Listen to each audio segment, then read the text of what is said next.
ಎಲ್ರಿಗೂ ನಮಸ್ಕಾರ. ಇವತ್ತು ಸಂಜೆ ಹೊತ್ತಿಗೆ ಮಕ್ಕಳು ಬರುವಷ್ಟೊತ್ತಿಗೆ ಏನಾದರೂ ಒಂದು ಆರೋಗ್ಯಕರವಾದ ಒಂದು ತಿಂಡಿ ಮಾಡಬೇಕು ಅಂತಂದರೆ ಈ ಒಂದು ಸೋರೆಕಾಯಿಯಿಂದ ಈ ರೀತಿಯಾಗಿ ಒಂದು ಸ್ನ್ಯಾಕ್ ಮಾಡ್ಬೋದು. ಹೇಗೆ ಮಾಡೋದು ಅಂತ ನೋಡೋಣ. ನಾನಿಲ್ಲಿ ಒಂದು ಸಣ್ಣ ಸೋರೆಕಾಯಿ ಇಟ್ಕೊಂಡಿದ್ದೀನಿ, ಫ್ರೆಶ್ ಆಗಿರುವಂಥದ್ದು. ಅದರ ಸಿಪ್ಪೆ ತೆಕ್ಕೋತಾ ಇದ್ದೀನಿ. ಆನಂತರ ತೊಳ್ಕೊಂಡು ಇದರ ಅರ್ಧ ಭಾಗದಷ್ಟು ಮಾತ್ರ ನಾನು ಉಪಯೋಗಿಸ್ತಾ ಇದ್ದೀನಿ, ಪೂರ್ತಿಯಾಗಿ ಬೇಕಿಲ್ಲ. ಈಗ ಅದನ್ನು ಚೆನ್ನಾಗಿ ತೊಳ್ಕೊಂಡು ಈಗ ತುರ್ಕೋತಾ ಇದ್ದೀನಿ. ಈಗ ತುರ್ಕೊಂಡಿದ್ದಾಗಿದೆ.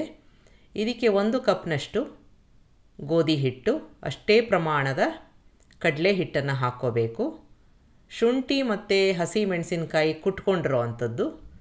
ಇದಾದ ನಂತರ ಸ್ವಲ್ಪ ಇಂಗನ್ನು ಹಾಕ್ಕೊಂಡು 1 ಟೀ ಸ್ಪೂನಷ್ಟು ಸೋಂಪು ಸಿಗತ್ತಲ್ಲ, ಅದನ್ನು ಹಾಕ್ಕೊಂಡಾಗ ಒಳ್ಳೆ ಪರಿಮಳ ಇರುತ್ತೆ. ಕೊತ್ತಂಬರಿ ಸೊಪ್ಪು, 1 ಟೀ ಸ್ಪೂನಷ್ಟು ಸಕ್ಕರೆ ಹಾಕ್ಕೋತಾ ಇದ್ದೀನಿ. ನಿಮಗೆ ಬೇಡ ಅಂತಂದರೆ ಸ್ಕಿಪ್ ಮಾಡ್ಬೋದು. ರುಚಿಗೆ ತಕ್ಕಷ್ಟು ಉಪ್ಪನ್ನು ಹಾಕ್ಕೊಂಡು ಅರಿಶಿನ ಹಾಕ್ಕೋತಾ ಇದ್ದೀನಿ. ಇದಾದ ನಂತರ 1 ಟೇಬಲ್ ಸ್ಪೂನಷ್ಟು ಎಣ್ಣೆ, ಅರ್ಧ ಟೀ ಸ್ಪೂನಷ್ಟು ಜೀರಿಗೆ ಹಾಕ್ಕೋತಾ ಇದ್ದೀನಿ. ಅರ್ಧ ಹೋಳು ನಿಂಬೆಹಣ್ಣನ್ನು ಹಿಂಡ್ಕೊಂಡು ಅರ್ಧ ಟೀ ಸ್ಪೂನಷ್ಟು ಅಡುಗೆ ಸೋಡಾ ಇರುತ್ತಲ್ಲ, ಅದನ್ನು ಹಾಕ್ಕೋಬೇಕು. ಎಲ್ಲವನ್ನು ಚೆನ್ನಾಗಿ ಮಿಕ್ಸ್ ಮಾಡ್ಕೊಂಬಿಡೋಣ. ನಿಮಗೆ ಸೋಡಾ ಬೇಡ ಅಂತಂದರೆ 1 ಟೇಬಲ್ ಸ್ಪೂನಷ್ಟು ಮೊಸರನ್ನು ಹಾಕ್ಕೋಬೋದು. ನೀರು ಹಾಕೋದು ಬೇಡ, ಯಾಕೆ ಅಂದರೆ ಸೋರೆಕಾಯಿಯಲ್ಲೇ ನೀರಿರುತ್ತೆ, ಇರೋ ಅಷ್ಟೇ ನೀರು ಸಾಕಾಗುತ್ತೆ.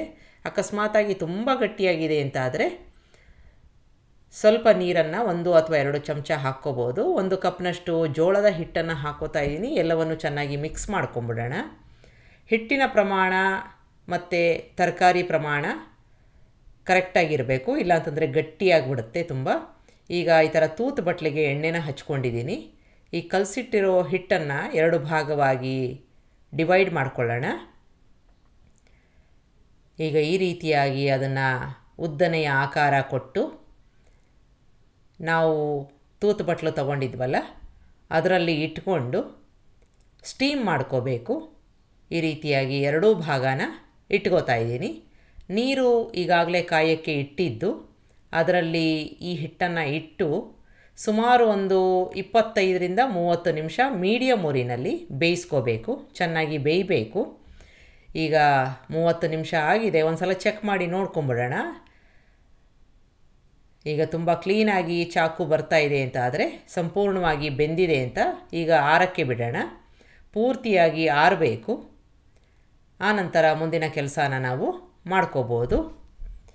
ಈಗ ಆರಕ್ಕೆ ಬಿಟ್ಟಿದ್ದೀನಿ. ಆರಿದ ಮೇಲೆ ಇದನ್ನು ಈ ರೀತಿಯಾಗಿ ಸ್ಲೈಸ್ ಥರ ಕಟ್ ಮಾಡ್ಕೋಬೇಕು. ಹೀಗೆ ಬೇಕಾದರೂ ತಿನ್ಬೋದು.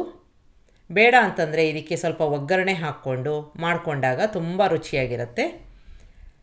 ಇದನ್ನು ನೀವು ಒಂದು ಚಟ್ನಿ ಜೊತೆ ಅಥವಾ ಸಾಸ್ ಜೊತೆ ಮಕ್ಕಳಿಗೆ ಕೊಡ್ಬೋದು. ಸ್ಟೀಮ್ ಆಗಿರುವಂಥದ್ದು. ಈಗ ಒಂದು ಬಾಣಲೆಗೆ ಸ್ವಲ್ಪ ಎಣ್ಣೆನ ಹಾಕ್ಕೋತಾ ಇದ್ದೀನಿ. ಇದು ಚೆನ್ನಾಗಿ ಕಾದ ನಂತರ ಸಾಸಿವೆ ಚೆನ್ನಾಗಿ ಚಟಪಟ ಅನ್ನಬೇಕು.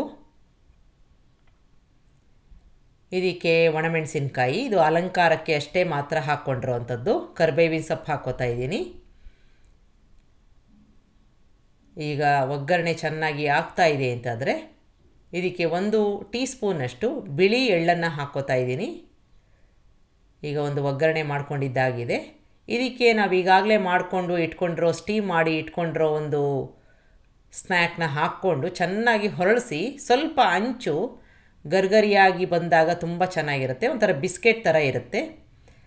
ಈಗ ಸರ್ವ್ ಮಾಡ್ಕೋಬೋದು. ಸಾಸ್ ಜೊತೆ ಚಟ್ನಿ ಜೊತೆ ಸರ್ವ್ ಮಾಡಿ ತುಂಬ ರುಚಿಯಾಗಿರುತ್ತೆ, ಆರೋಗ್ಯಕರ ಕೂಡ. ನಿಮಗೆ ರೆಸಿಪಿ ಇಷ್ಟ ಆದಲ್ಲಿ ಲೈಕ್ ಮಾಡಿ, ಶೇರ್ ಮಾಡಿ, ಕಮೆಂಟ್ ಮಾಡಿ, ನನ್ನ ಚಾನಲ್ಗೆ ಸಬ್ಸ್ಕ್ರೈಬ್ ಮಾಡಿ. ನಮಸ್ಕಾರ.